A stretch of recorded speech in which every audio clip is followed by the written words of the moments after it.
This is Professor Bright again, and this video is going to pick up kind of where that last example left off. We had just finished off all the math related to the problem where we were supposed to find the inverse function of a given formula, and then this video is going to focus on the writing aspect. So we're actually going to start kind of drafting out a professional problem, and then I'm not going to supply the whole thing, but rather just kind of give you an idea of the different components that would be involved. Okay, so again, let's get out a template here.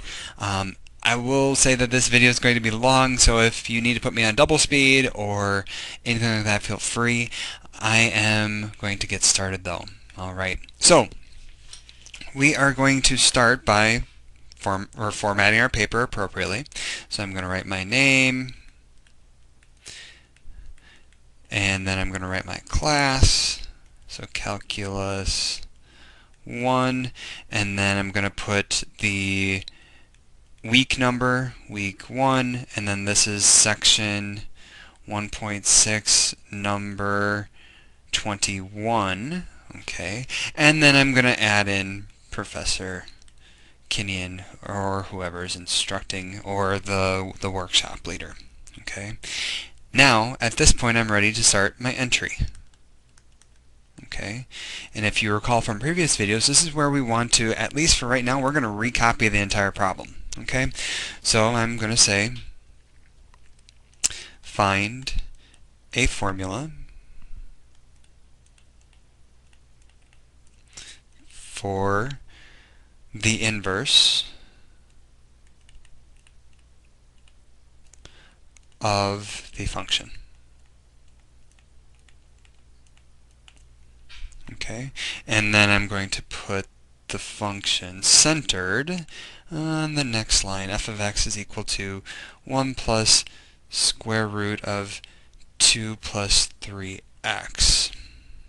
Okay, so I recopied the problem, and then the next thing in the entry phase was to kind of discuss the different tools that you'll need and overview the problem in general.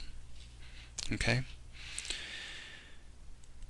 to be able to, and this is just me thinking out loud.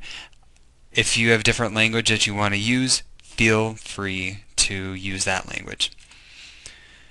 To be able to find, and this is where it's really nice to have a computer, because I need to erase, to be able to find the inverse of f of x, the domain of f of x will need to be found.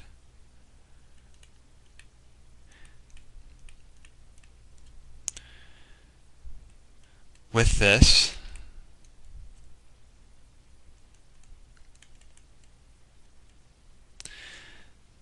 the inverse can then be found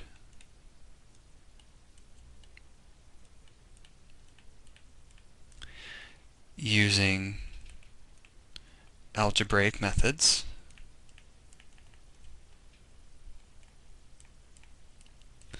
and its domain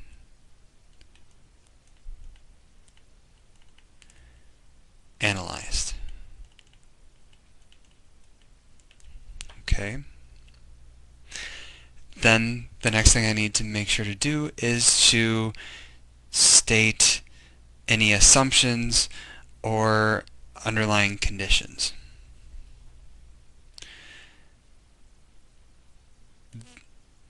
The function f of x is assumed, okay, to be invertible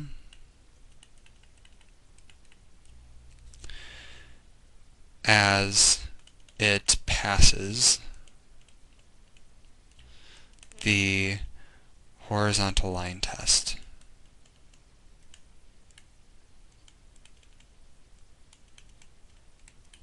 Okay, and I want to put a big ol' asterisk here. Okay, this is just for my own purposes in teaching all of you. This is actually kind of an important part to the mathematics. Perhaps you actually want to list that up in here. Okay, so like even before you say to be able to find the inverse, you need to say, well, does the inverse exist, right? So maybe you want to make that a bigger part. Okay, maybe you want to do a graph. So this is just my own idea. So move or include graph. Okay, you certainly can do any of that. Okay, writing all this, it's going to be, and it's a bit of an art, so it depends on how you want to put the pieces together. Okay, but you certainly do, absolutely do, need to mention that it is invertible. Okay. Alright, so the entry, I think we have the major pieces. Again, if we don't have all the pieces right away, it's going to be just fine, because again, we're building expectations. Okay. Alright, so then next I want to skip a line from wherever I ended up. I need to make sure to have a period. Remember your punctuation. Okay, and I'm going to start my attack. Okay, and then in the attack, this is where again we're leading the reader through our solution. Okay, so let's just review our work briefly. Okay, so what I did, okay, I first kind of started here, but then I went and I found the domain right away, right? And then after I found the domain, that's kind of where I went through and solved it algebraically. Okay? So let's kind of lead the reader through that process. Okay? Alright, to begin,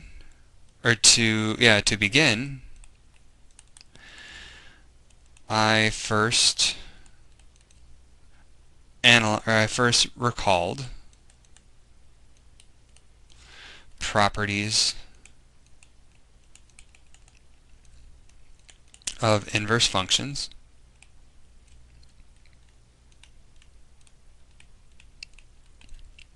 Specifically,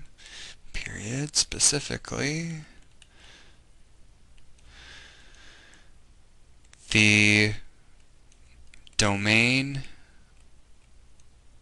let's sneak an I in there, domain of f of x is the range of f inverse of x, and the range of f of x is the domain of f inverse of x. Okay? This means I need to be careful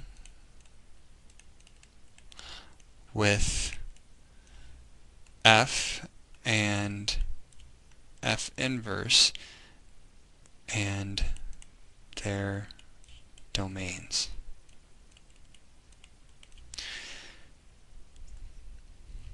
Okay, and I forgot something here. This is bad of me. I should have indented. Okay, so make sure to, if you're doing this in paragraph form, make sure that you're indenting appropriately. Okay, the domain of f of x was found to be x greater, or was found to be, and let's actually do this in interval notation. I changed my mind. Was found to be, and what did we say it was? Let's review our work. Negative 2/3 to infinity.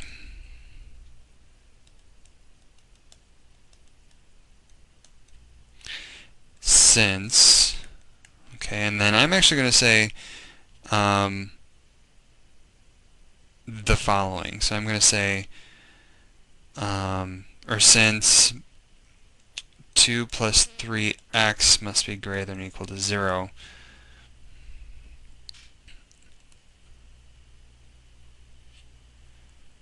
from the radical. Okay.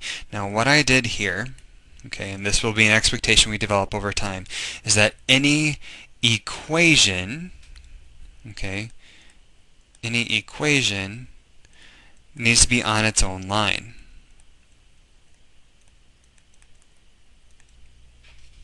Okay. Alright, so just let's take a minute to maybe pause the video, review what we've done, and then we can go on.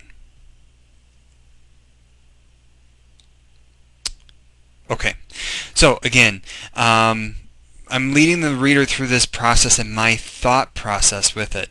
So I've stated the relationship between f and f inverse. Okay, and then that led me to think, okay, well, what is the domain? And I've stated the domain. Now I need to work on number 3. Okay, and I'm only going to do part of this. This is where I'm going to kind of skip. But next, and I need to scroll down here. Okay, now I can actually say, go through the process of finding the inverse. With the domain of f found, I then found the inverse of f using the solve and switch method.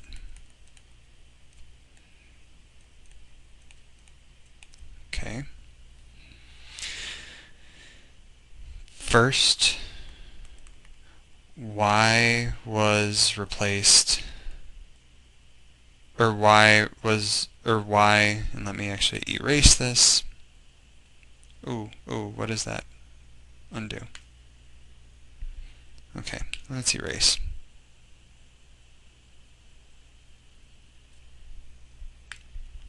Y replaced f of x, so I ended up getting y is equal to 1 plus square root 2 plus 3x. Okay, and in terms of punctuation, I would probably put the period right there, and then I would say next x was isolated. Okay, and in our work, right, we showed all this work. We showed all this work in here, right? But I'm just going to show the end result on my paper. Okay, so x is equal to, and let's make sure I get that down right, y minus 1 squared minus 2 all over 3. And actually, I don't have enough space, so I'm going to erase this and go on to the next page. X is equal to y minus 1 squared minus 2 all over 3. Okay, your equations can certainly take up multiple lines. That is just fine. Okay. All right, and then this is where I'm going to let you fill in the dots here. You can continue to do some writing. Okay, I want to skip to the reflect and conclude.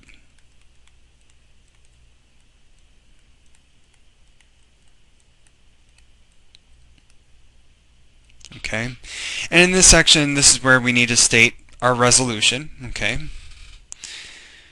Okay, so I would say the inverse of f of x was found to be f inverse of x is equal to, and I might need to review my work, but I believe it was x minus 1 squared minus 2 all over 3, okay, on the domain 1 to infinity. Okay, this was found by using the solve and switch method for inverse functions,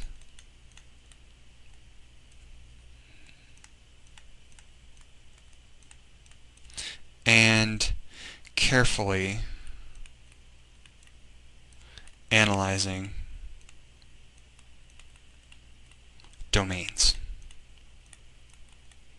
Okay, so I have the resolution, I have how I got to the resolution, and next I'm just going to include a little reflection. Okay, in solving this problem,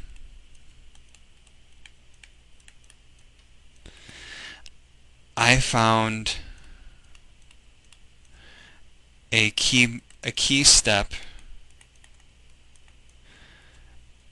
was recognizing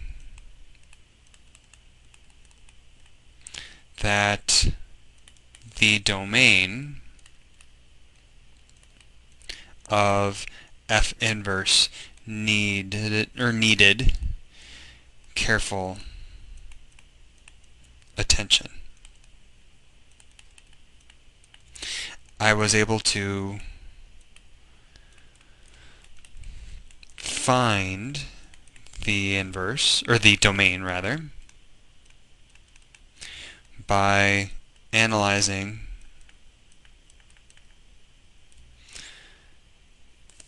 the function f and using properties of quadratics. Okay, and that would be how you conclude. Okay, you just kind of stop abruptly, that's it. Okay, now when all is said and done here, my language probably isn't going to match your language. Okay, so use language that you know. Okay, don't stick to necessarily anything that I say. Again, try to stick to those key things that you have to mention that I mentioned in a couple videos prior, and that should set you up for success this week. Okay, we will continue to develop our understanding and our expectations of professional problems with time.